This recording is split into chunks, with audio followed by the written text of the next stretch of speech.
Oh man. Well, listen, let's unfortunately with all the laughs and the joy that this game brought us for Seattle, it turned sour quickly. After Seattle beat Miami, the final whistle goes and Seattle take the field to celebrate, right? The cameras do not pan away, they don't cut away, and we're able to see some of maybe the most I'm going to use some harsh terms here, the most despicable, vile acts I've seen on a football pitch in a long time.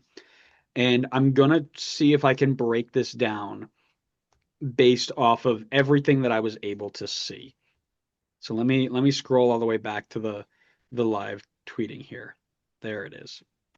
So we're going to start with Sergio Busquets, who at the end of the game went up to a see if I can find the actual person here. There we go. So they go up to all right, let's start here. So I'm watching the video back, so I'll describe it to our listeners in real time who may not have seen it. Luis Suarez is putting what looks to be Obed Vargas in a headlock, grabbing him by the neck. As Yamar comes over, he separates it, and Suarez keeps pointing, saying, he said something, he said something, he said something. In that moment, Sergio Busquets walks over and just throws a straight right hook into, and I believe that's Obed Vargas. I may be wrong here, but I believe it's Obed Vargas. In that moment, it is Reed Baker Whiting, who is in the middle of them, who gets into Suarez's face, is then put into another headlock by Maxi Falcone, then dragged to the ground and put into a suplex after he is dragging him out of this brouhaha, for lack of a better term. Marcelo Weigand is trying to get into it with Jackson Reagan after not subbing into the game. He's been on the bench this whole time. Then the head of security from Seattle tries to get in the middle and break it up by pushing people away. He and Suarez get into it. Suarez grabs his little lanyard and pulls him around like he's getting him ready to, like a hockey fight, like grab his shirt and hit him. Suarez then goes to the referee to complain and is pointing. Then Toto Aviles is going at Jackson Reagan, throwing haymakers at him, also sitting on the bench, coming on with a bib. John Bell throws and suplexes him to clear him out of the way as he continues to swing and swing and swing and swing. We then fast forward and Jordi Alba's somehow involved in this. Yeah, he gets over here at the side and starts throwing hands and pushing and shoving. Benji Kronosky is trying to hold people back. I mean, it is just bedlam, but it all boils over to the biggest talking point where Luis Suarez is face to face with the head of security, the guy who came in to separate things. He wasn't happy that he came onto the field, and he went over to them. In the moment where he was being held back by Ustari and a member of the staff. I don't know which party he is on. He steps on the guy's foot, this 70 whatever year old man's foot, so he can't move away, and spits directly in his face. I mean, just the most despicable and disgusting thing I've ever seen on a pitch. And the reason we're recording this a week late is because we were trying to give, at least I was trying to give MLS some time to make a statement saying, hey, this wasn't good. It has been 4 days, and the only thing that we've seen came out an hour ago. This is 9 o'clock at night on Thursday. We're recording this. An hour ago, Inter Miami put out a statement saying we don't condone the actions. 4 days late. Just absolutely speechless. Connor, your thoughts on any of this? Just sound off, King. Major League Soccer, please. Yeah, I know you're listening. Obviously, big fans of the show. Number one podcast, right? Number one podcast. Yeah. I beg you to please make an example and punish them properly for this. Please.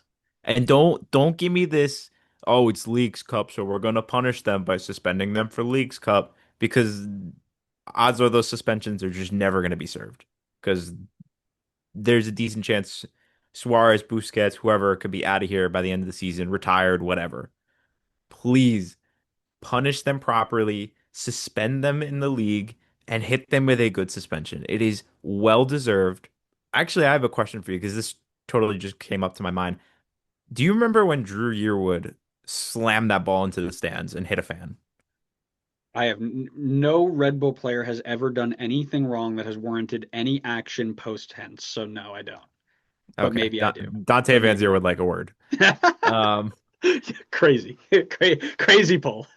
do you remember how long was he suspended for that? It was like four games, but Red Bull also put a suspension on him, so I think it ended up being a little bit longer than that.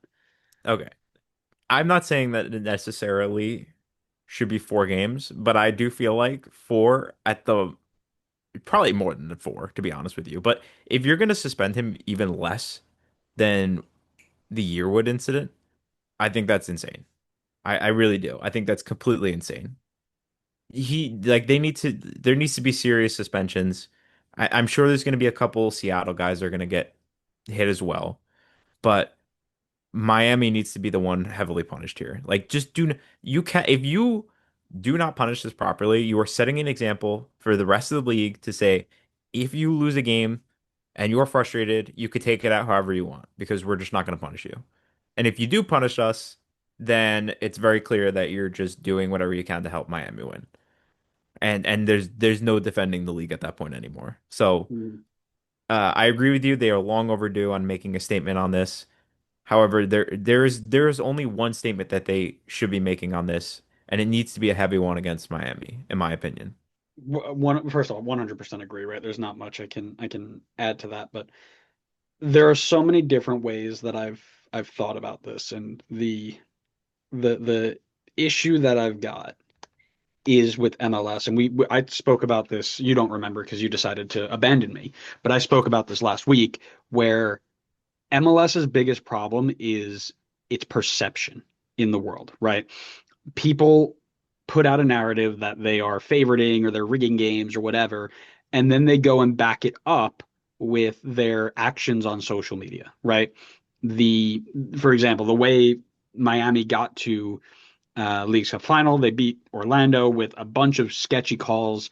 And as Miami is winning this game, the social media admin is just sounding off. I mean, just, oh my God, blah, blah, blah, like full caps screaming that this guy is, Messi is doing messy things, right?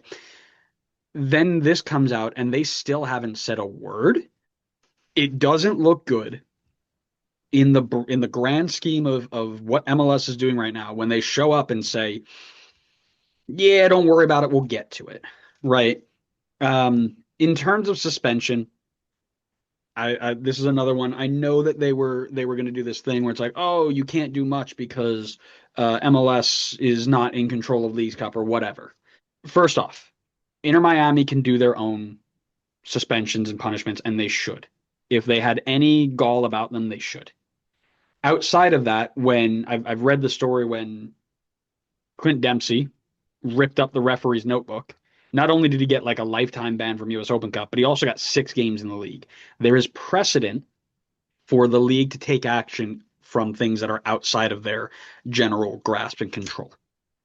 And from that point, that's what needs to happen, right? And I think there was a mention that Hector Herrera, when he did the spitting motion at the referee in the playoffs last year, got a 3 match ban. So if we're going to talk about spitting offenses and what that should be, it should be minimum 3 games. Okay? Fair about that. It definitely should be more because of everything that led up to it, right? Hector Herrera got 3 games because he was walking off the field and he didn't like what happened, so he spit down. This guy spit on somebody after fighting 4 other people in the game. The book should be thrown at him, period. And if they don't, I think you were mentioning this before, you give this a lore that the league is, protecting its assets, protecting Messi, protecting its Messi's buddies because they need money, money, money, money. Where I have hope is that when it came to the All Star game, right? Messi skipped the All Star game and they went out and they suspended him and Alba.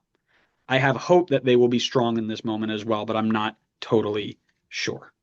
Yeah, I mean, at this point, we're gonna get close enough to where these guys could be playing on the field again for a regular season game. So they got to make a decision soon.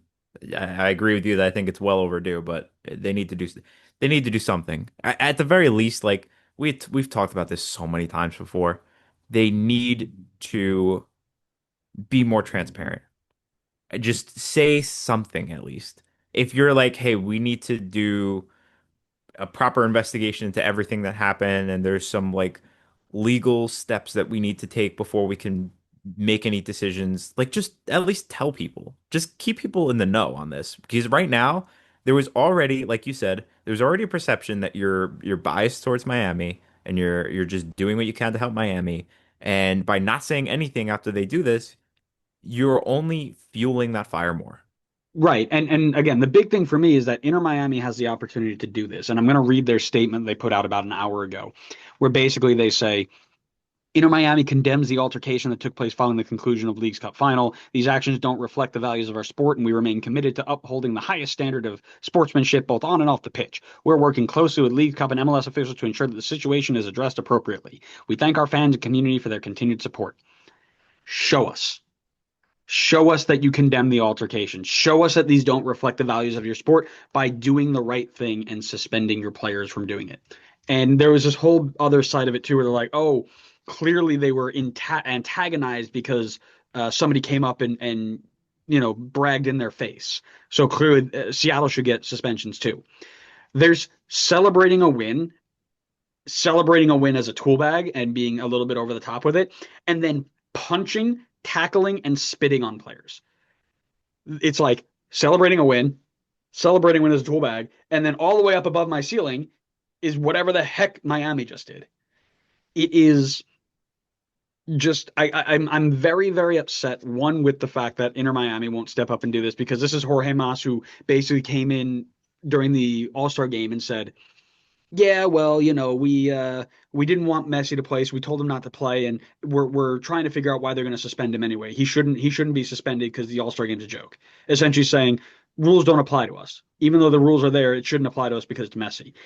And now you have this issue and are saying, okay, I'm not going to put out this suspension. Now, taking this a step back, the only thing I can hope for is that they're waiting for the official announcement from Leagues Cup or MLS to say this is what we're going to do, so they can add on to it, right? Instead of saying, oh, we're going to put 3 games on it, and then whatever MLS wants to do might be backwards in terms of some legalese and contracts or whatever.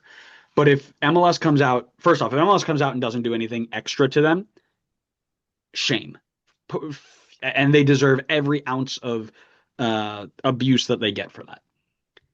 If they do, and Miami doesn't follow up with it, also shame, because they absolutely should, unless the suspension from MLS is fitting, right? End of the year sort of thing.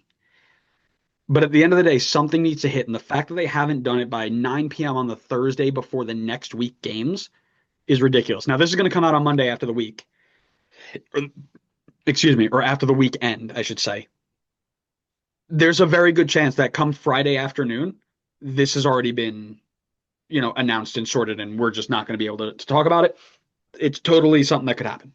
But if it doesn't, MLS deserves every bit of slander and abuse that they get thrown at their way because they brought it on themselves, and I'm not going to even attempt to defend it. I mean, come on. I think you and I both know Miami's not punishing their players. I, and that's going to be the problem, right? Because then this is Jorge Mas basically coming out and saying, eh, rules don't apply to us, and we shouldn't have to deal with anything because we want to win games, and that's what we're here to do. And that's a shame on him as an owner. You need to take charge, and or maybe it's not Jorge Mas, maybe it's somebody else in different roles, whatever. But somebody needs to step up and say, you know what? We need to be the bigger person here and show the community that this is not what we condone. Yeah. I mean, I agree. I just don't think they're going to do it. I feel like he's set the precedent already that he won't, like you said, like you had said. Yeah. Or if he does, And it's gonna be the lightest slap on the wrist. yeah, and it's a damn shame. It's a damn shame. And again, you're going to invite a whole bunch of nonsense. And it's either going to be from the anti-MLS crowd saying, "Oh, you're protecting Messi and friends," or from the actual MLS fans saying this is not nearly enough. But either way, somebody's not going to be happy. So, With all that said, and by no means is this justifying anything that Miami has done, but this has created an excellent villain story for the rest of the season of everybody that's playing Miami. There's going to be way more people tuning in just so they can hate watch on Miami, and it's gonna make it exciting. I will say, like Well, I don't want that to be misconstrued as like, oh, what Miami did is like good. Obviously, it's not, right? But I do think it is gonna make it like a bit more exciting at the end of the season now. well, don't worry about it. They play again on the 16th of September. Just a week from when we post this, they'll be playing again. So we'll get to see it, and we'll get to see how that goes. It is going to be must-watch TV for sure. But we should chat a little bit about. Let's finish this up here because we could go on forever about how bad this looks.